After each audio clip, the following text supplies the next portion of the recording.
thought it was more expensive than that. Pay attention to this man right here. Keep going.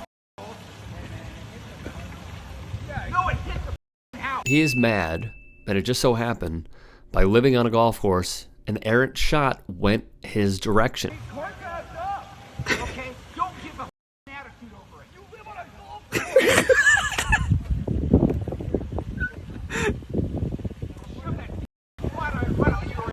Dude, how can you possibly get mad when you secured this property? What twilight zone are we living in here? Oh my God. And so he's off into the sunset to potentially harass more golfers that dare to slice a 4-iron his direction. The New York Times wrote of Quaker Ridge, a course with a rich history and also apparently litigation. Angry neighbors who live on it have given their 2 cents over the years. To some who live on courses, balls screaming into the begonias are the cost of living there. Others may not see it that way. Even some golfers who prize living on a course can become irritated when an errant shot causes damage. One way to avoid the problem is to consider the location of the property carefully.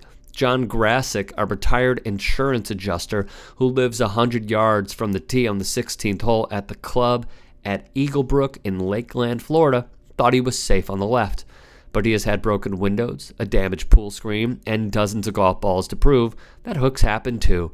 It gets kind of expensive, Grassick, 68, said, but there's not much you can do about it. We kind of accept it. The fact is, beyond choosing a location carefully, homeowners have little recourse if balls come flying into their yards. In many states, there's an assumption of risk in living there. MyAvidGolfer.com noted the advantages that Ken in the first video likely has, which are heightened and stable property values aside.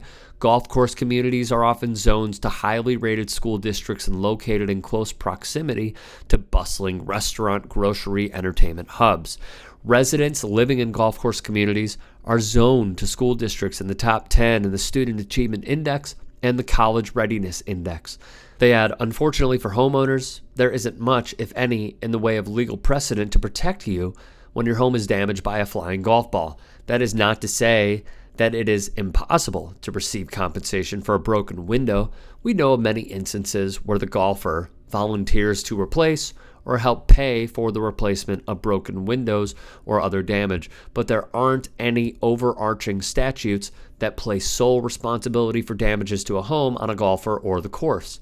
A court case in the early 90s illustrates perfectly the difficulties homeowners have in recouping damages caused by golf balls. In 1992, 3 homeowners on the 6th hole of the Gold Course at Dallas Athletic Club filed suit after stray golf balls damaged their homes and vehicles. Since the victims were not able to locate the golfers responsible for the damages, they sued the club. While the victims initially won in trial court, the verdict was overturned in Dallas County Court on Appeals, and that was upheld by another appeals court. The homeowners filed suit under negligence and trespass claims, but the courts found no evidence that the golfers responsible or DAC had any intent to damage the victim's property. The court also dismissed the negligence claim due to improvements and renovations DAC had done on the 6th hole to orient the hole and golfers as far away from the homes as possible. In most cases such as this, intent is the key word after locating the golfers responsible, of course. In many such cases, the plaintiff must prove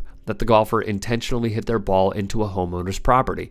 Most courts have ruled that this is extremely difficult to prove, as golfers generally intended to hit their ball, shocker, onto the fairway or the green, not out of bounds. There have been instances where a court will find a golf course negligent in the design of a hole and force a club to either make alterations or put up fences to protect homeowners. But even this is uncommon.